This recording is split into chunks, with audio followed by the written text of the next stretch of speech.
I voted today on election day. Bad news though. The flatbed printer is out of commission and it really sucks. Earlier this year, my sign supplier brought us ACM boards, and when the guy would bring it out of the van, he'd kind of set it down in the middle to reposition his hands to get it all the way out. And he bent a couple of sheets of ACM in the process. I didn't notice till after he left. I sat him aside, meaning to take care of that. And what happened is, one day I needed a full sheet of ACM. I see one, it looked good. I put it on the flatbed printer. Everything looked great with it.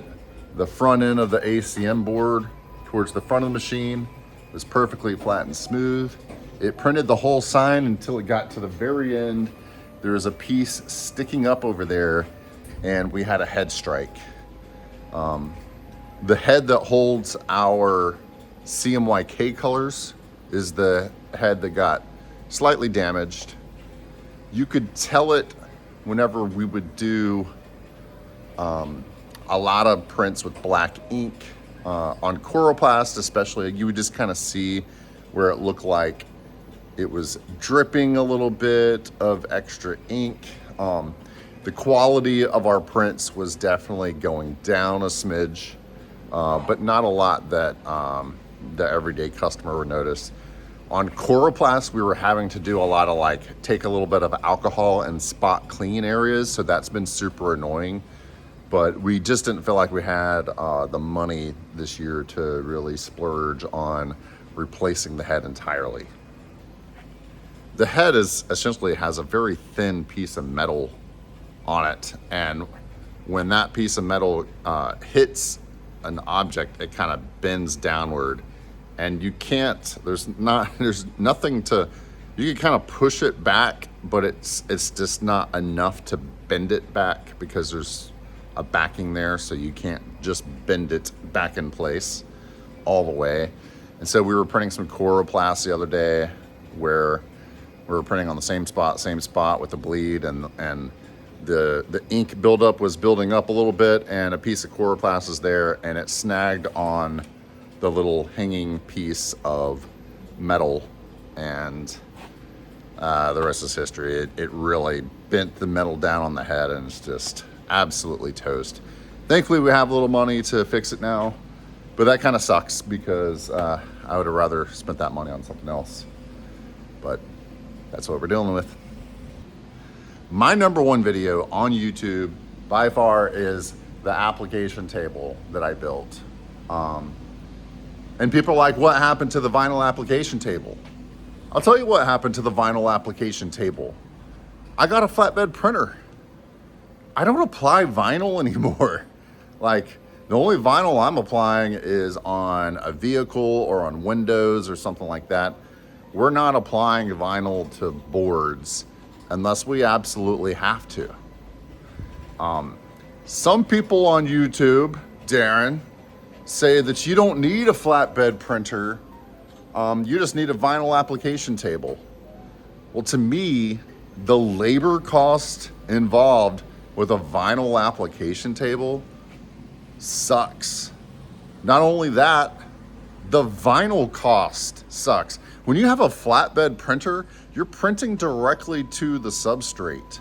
There's no vinyl. It's UV inks. You're not having to laminate the vinyl to install. And you know what it's like to install a thin piece of vinyl without laminate. That sucks by itself. So we've been stuck lately having to do vinyl application right now.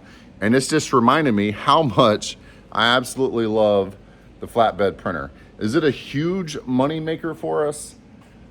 I don't know. It's about 13.4% of our revenue right now. This year so far, we've done like $75,000 on that thing. So it's not the biggest money maker in the shop, but It's super convenient, it's super fast. The stuff that we do on this is highly profitable because our competitors have to do the vinyl method, laminate, and apply. They could do that mess all they want to. I'm not doing it. I'm way more profitable than they are, guaranteed. Prognosis for getting this back up and running, and went down on Friday, November 1st. And I don't believe my Mimaki technician is going to be able to get here until the 14th or so. So, kind of stuck for a couple weeks. Magenta's in a loving mood this morning. She wants some rubbing. Should we make sure? There's 7 different ones. Okay. You want to see what this cat did? Yep. Right on my vinyl.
So with no flatbed printer, no vinyl application table, I can just use the Laminator as a backup vinyl applicator.